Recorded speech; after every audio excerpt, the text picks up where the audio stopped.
You're going to start by opening up a video inside of Photoshop and resizing it. Remember, if you're going to use any of the filters from the filter gallery to make a duplicate first. But I just went and played around with the posterize and the threshold.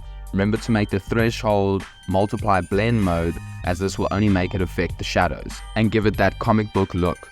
Then in order to see your playback, you want to click on the timeline. Once the timeline is open, you can either make a frame animation or just a normal video. Then from here, it's just playing around with the different blending modes and having fun with Photoshop. I like to play around with the positions of my clips as well to create different effects like motion blur and ghost effects. If you're seeing this, I think you're realizing it's time that you need to start editing some of your videos in Photoshop, as the possibilities are just endless. I genuinely believe there's a lot more to offer in Photoshop than any video editing software I've used before, and I wanted to do this to open up the eyes of other video editors that might not have been looking into Photoshop as a source of video editing software before. As always, stay mad, stay magical, and subscribe for more.